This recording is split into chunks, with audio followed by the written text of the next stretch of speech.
Tomorrow, When the War Began, by John Marsden. Chapter 1.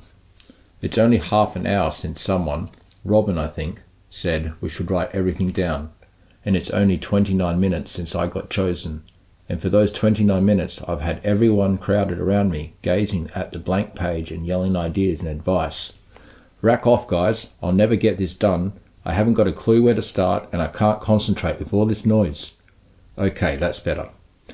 I've told them to give me some peace, and Homer backed me up, so at last they've gone and I can think straight. I don't know if I'll be able to do this. I might as well say so now. I know why they chose me, because I'm meant to be the best writer, but there's a bit more to it than just being able to write. There's a few things that can get in the way, little things like feelings, emotions. Well, we'll come to that later. Maybe. We'll have to wait and see. I'm down at the creek now, sitting on a fallen tree. Nice tree, not an old rotten one that's been eaten by witchetty grubs, but a young one with a smooth, reddish trunk, and the leaves still showing some green. It's hard to tell why it fell. It looks so healthy, but maybe it grew too close to the creek. It's good here. This pool's only about 10 metres by 3, but it's surprisingly deep, up to your waist in the middle. There's constant little concentric ripples from insects touching it as they skim across the surface. I wonder where they sleep, and when. I wonder if they close their eyes when they sleep. I wonder what their names are. Busy, anonymous, sleepless insects. To be honest, I'm only writing about the pool to avoid doing what I'm meant to be doing. That's like Chris, finding ways to avoid doing things he doesn't want to do. See, I'm not holding back. I warned them I wouldn't. I hope Chris doesn't mind my being chosen to do this instead of him, because he really is a good writer. He did look a bit hurt, a bit jealous even, but he hasn't been in this from the start, so it wouldn't have worked. Well, I better stop biting my tongue and start biting the bullet. There's only one way to do this, and that's to tell it in order, chronological order. I know writing it down is important to us. That's why we all got so excited when Robin suggested it. It's terribly, terribly important, recording what we've done, in words, on paper. It's got to be our way of telling ourselves that we mean something, that we matter, that the things we have done made a difference. I don't know how big a difference, but a difference. Writing it down means we might be remembered. And by God, that matters to us.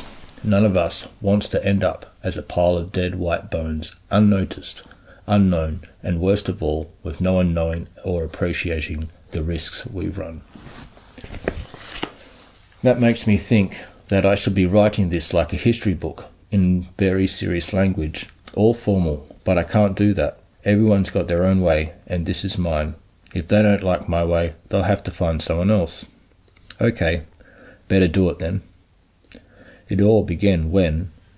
They're funny, those words. Everyone uses them without thinking what they mean. When does anything begin? With everyone, it begins when you're born. Or before that, when your parents got married. Or before that, when your parents were born. Or when your ancestors colonized a place. Or when humans came squishing out of the mud and slime, dropped off their flippers and fins and started to walk. But all the same, all that aside, for what's happened to us, there was quite a definite beginning. So, it all began when Corrie and I said we wanted to go bush. Go feral for a few days over the Christmas holidays. It was just one of those stupid things. Oh, wouldn't it be great if...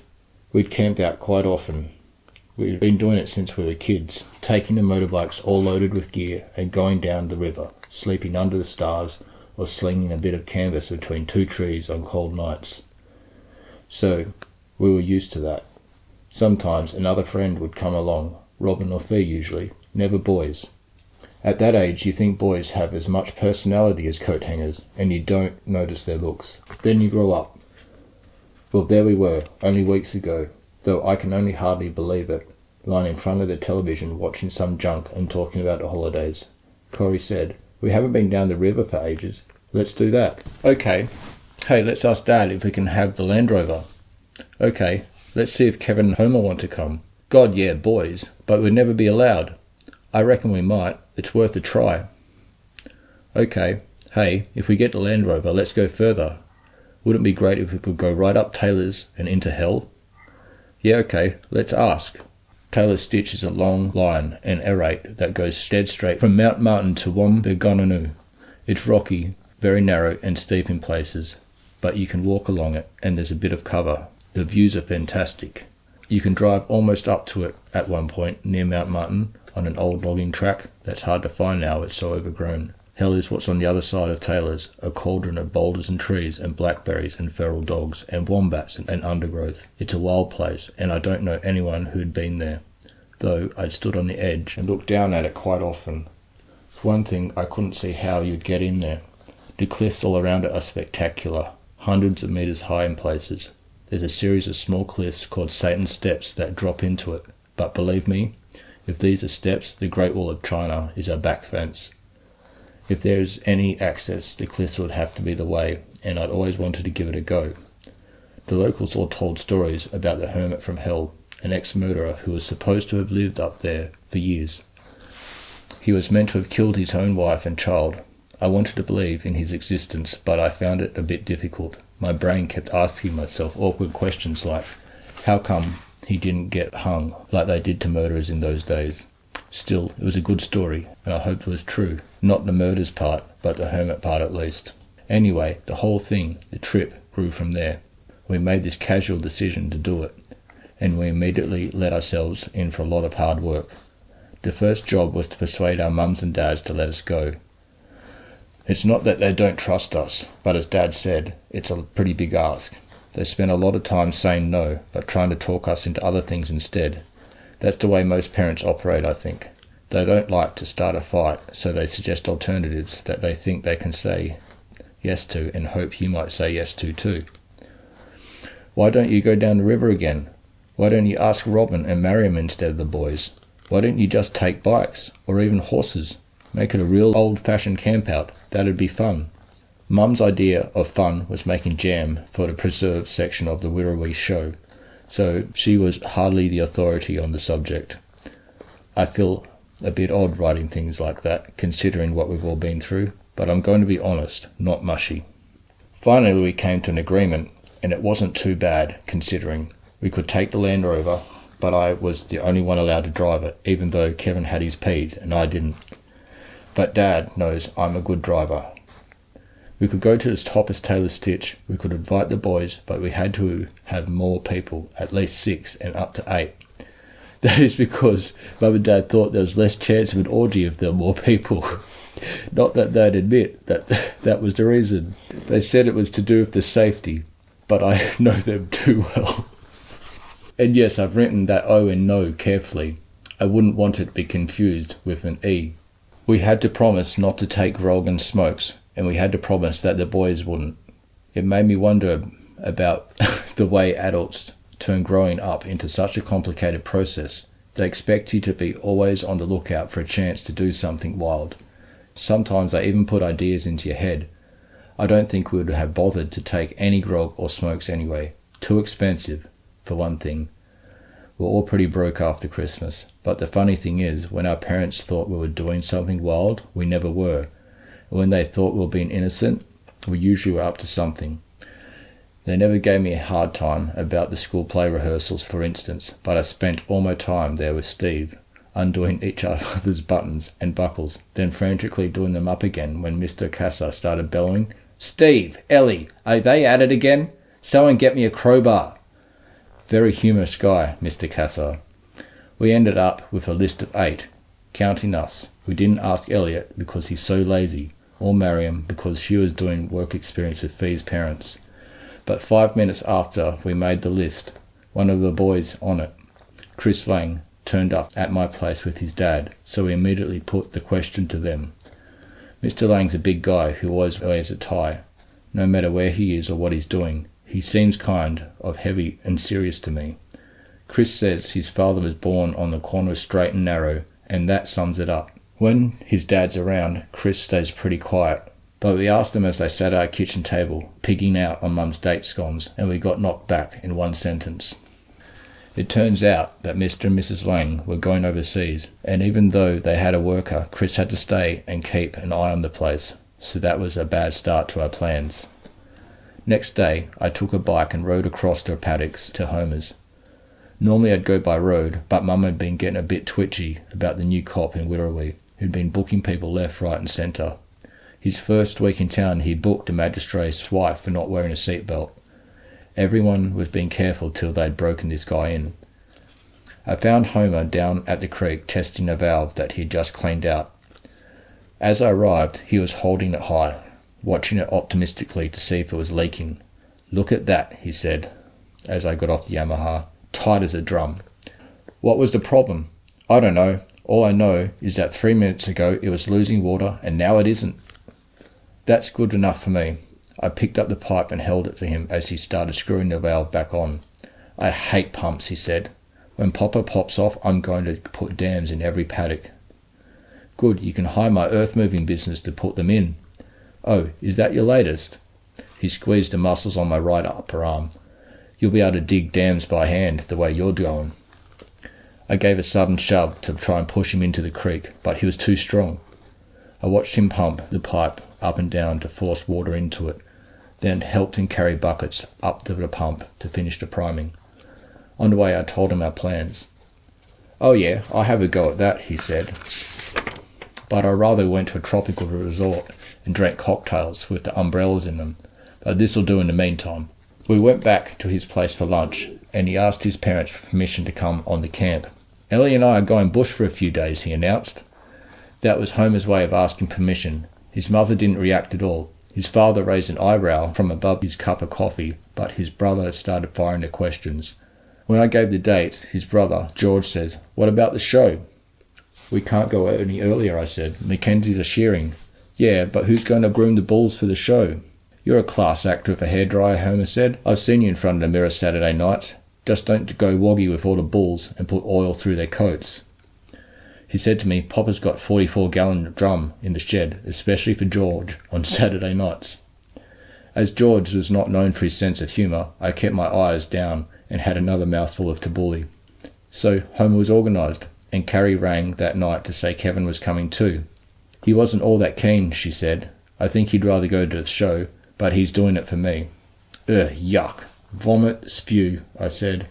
"Tell him to go to the show if that's what he wants. There's plenty of guys who'd kill to come with us." "Yeah, but they're all under 12, Corrie sighed. Kevin's little brothers are desperate to come, but they're all too young, even for you. "And too old for you," I replied rudely. I rang Fiona after the call from Corrie and told her our plans. "Do you want to come?" I asked. "Oh." She sounded amazed, as if I'd told her all about the trip just to entertain her. "Oh gosh, do you want me to go?" I didn't even bother to answer that one. Oh gosh. Fee was the only person I knew under 60 who said gosh. Who else is coming? Corrie and me, Homer and Kevin, and we thought we'd ask Robin and Lee. "Well, I'd like to. Wait a sec, I'll go and ask." It was quite a long wait. At last she came back with a series of questions. She relayed my answers to her mother or father, or both, in the background. After about 10 minutes of this, there was another long conversation. Then Fee picked up the phone again. "They've been difficult," she sighed. "I'm sure it'll be okay, but my mum wants to ring your mum to make sure." "Sorry." "That's cool. I'll put you down with a question mark, and I'll talk to you on the weekend, okay?" I hung up. It was getting hard to use the phone because their TV was yelling at me. Mum had turned it up too loud, so she could hear the news in the kitchen. An angry face filled the screen. I stopped and watched for a moment. "We've got a wimp for a foreign minister," the face was shouting. "He's weak, he's gutless. He's the new Neville Chamberlain. He doesn't understand the people he's dealing with. They respect strength, not weakness. Do you think defence is high on the government's agenda?" the interviewer asked. High? You must be joking. Do you know what they've cut from the defence budget? Thank goodness I'm getting away from this for a week, I thought. I went into Dad's office and rang Lee. It took a while to explain to his mother that I wanted her son. Her English wasn't too crash hot. Lee was funny when he came to the phone, almost suspicious. He seemed to react slowly to everything I said, as though he was weighing it up. "I'm meant to be playing at the Commemoration Day concert," he said, when I finally told him the dates. There was silence, which I finally broke. "Well, do you want to come?" He laughed then. "It sounds more fun than the concert." Corrie had been puzzled when I said I'd wanted to ask Lee. We didn't really hang around with him at school. He seemed a serious guy, very into his music. but I just thought he was interesting. I suddenly realised that we didn't have that much time left at school, and I didn't want to leave without getting to know people like Lee. There were people in our year who still didn't know the names of everyone else in the form, and we were such a small school. I had this intense curiosity about some kids, and the more different they were to the people I normally hung around with, the more curious I was. "Well, what do you think?" I asked. There was another long pause. Silence makes me uncomfortable, so I kept talking. "Do you want to ask your mum and dad?" No, I'll handle them. Yeah, I'll come." "You don't sound all that keen." "Hey, I'm keen, I'm just thinking about the problems. But it's cool, I'll be there. What'll I bring?" My last call was Robin. "Oh, Ellie," she wailed, "it'll be great, but I'll never be allowed." "Oh, come on, Robin, you're tough. Put the pressure on them." She sighed. "Oh, Ellie, you don't know what my parents are like." "Well, ask them anyway, I'll wait." "Okay." After a few minutes, I heard the bumping noises of the phone being picked up again. So I asked, "Well, did you con them into it?" Unfortunately, it was Mr. Mathers who answered. "No, Ellie, she hasn't conned us into it." "Oh, Mr. Mathers." I was embarrassed, but laughing too, because I knew I could twist Mr. Mathers around my pinky. "Now, what's this about, Ellie?" "Well, we thought it was time we showed independence and initiative and all those other good things. We want to do a bushwalk along Taylor's Ditch for a few days, get away from the sex and vice of Wirrawee into the clean, wholesome air of the mountains." "And no adults?" "Oh, Mr. Mathers, you're invited, as long as you're under 30, okay?" "That's discrimination, Ellie." We kidded around for 5 minutes till he started getting serious. "You see, Ellie, we just think you kids are a bit young to be careening around the bush on your own." "Mr. Mathers, what were you doing when you were our age?" He laughed. "All right, one to you. I was a jackaroo at Kalamata Downs. That was before I got smart and put on a collar and tie." Mr. Mathers was an insurance agent. "So, what we're doing small time compared to jackarooing at Kalamata Downs. After all, what's the worst thing that could happen? Hunters in four-wheel drives, they'd have to come through our place, and Dad'd stop them. Bushfires? There's so much rock up there, we'd be safer than we would at home. Snakebite? We all know how to treat snakebite. We can't get lost, 'cause Taylor's Ditch is like a highway. I've been going up into that country since I could walk." "How about we take our insurance with you, Mr. Mathers? Would you say yes, then? Is it a deal?" Robin rang back the next night to say it was a deal, even without the insurance. She was pleased and excited. She'd had a long conversation with her parents, the best one ever, she said. This was the biggest thing they'd ever trusted her on, so she was keen for it to work out. "Oh, Ellie, I hope there's no disasters," she kept saying. The funny thing about it was, if parents ever had a daughter they could trust in, it was the Mathers and Robin. The funny thing about it was that if parents ever had a daughter they could trust, it was the Mathers and Robin, but they didn't seem to have it worked out yet. The biggest problem she ever likely to give them was being late to church, and that'd probably be because she was helping a Boy Scout across the road. Things kept going well. Mum and I were in town shopping Saturday morning, and we ran into Fee and her mum. The two mums had a long, serious conversation while Fee and I looked in Tozer's window and tried to eavesdrop. Mum was doing a lot of reassuring. "Very sensible," I heard her say. "They're all very sensible." Luckily she didn't mention Homer's latest trick. He'd just been caught pouring a line of solvent across the road and lighting it from his hiding place when a car got close. He'd done it half a dozen times before he got caught. I couldn't imagine the shock it must have given the drivers of the cars. Anyway, whatever Mum said to Fee's mum worked, and I was able to cross off the question mark next to Fee's name.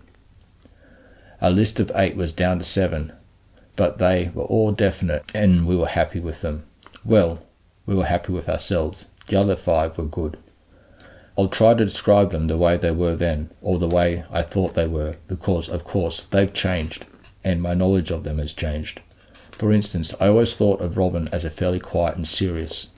She got effort certificate at school every year, and she was heavily into church stuff, but I knew there was more to her than that.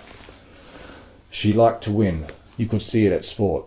We were in the same netball team, and honestly, I was embarrassed by some of the things she did. Talk about determined.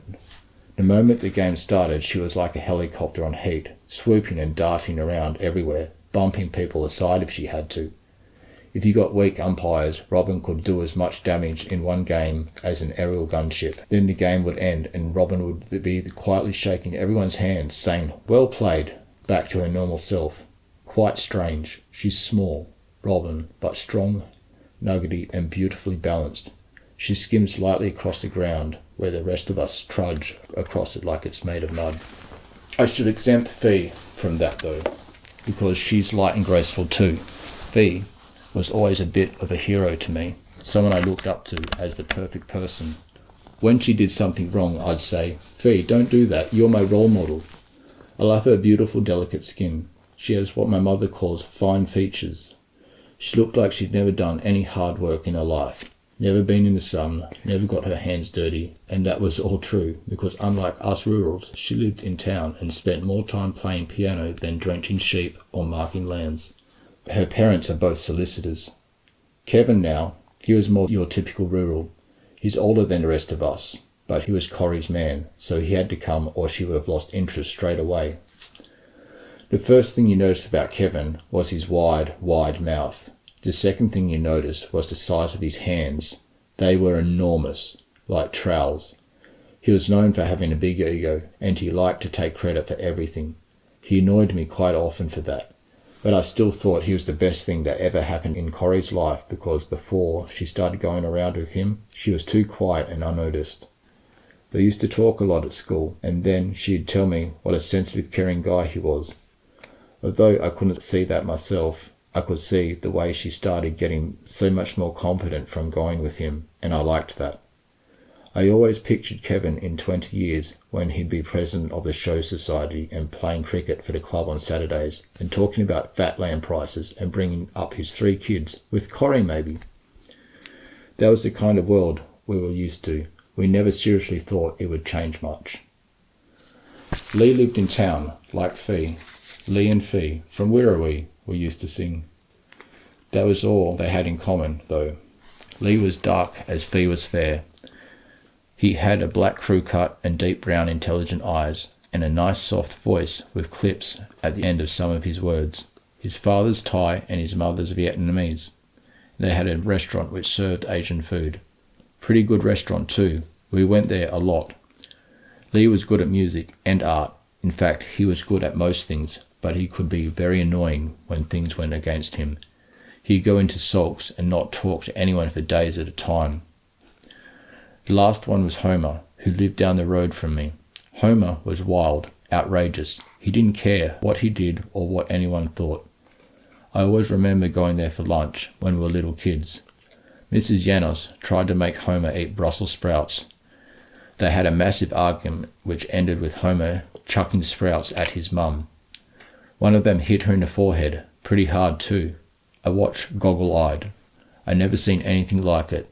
If I'd tried that at home, I'd have been chained to the tractor and used as a clodbuster. When we were in Year 8, Homer organised some of his matter mates into daily games of what he called Greek roulette. In Greek roulette, you'd go every lunchtime to a room that was away from the teacher's eyes, and then you'd take it in turns to walk up to a window and headbutt it. Each person kept doing it till the bell went for afternoon classes or the window broke, whichever came first. If it was your head that broke the window, then you or your parents had to foot the bill for a new one. They broke a lot of windows playing Greek roulette before the school finally woke up to what was going on. Homer always seemed to be in trouble. Another of his favourite little amusements was to watch for a workman going on the roof at school to fix leaks or get balls, or to replace guttering. Homer would wait till they were safely up there, working hard at whatever they had to do. Then he'd strike. Half an hour later you'd hear yells and cries from the roof. "Help! Get us down from here! Some mongrel's pinched our bloody ladder!" Homer had been quite short as a little kid, but he'd filled out and grown a lot in the last few years, until he'd ended up one of the biggest guys at school. They were always at him to play footy, but he hated most sports and wouldn't join a team for anything.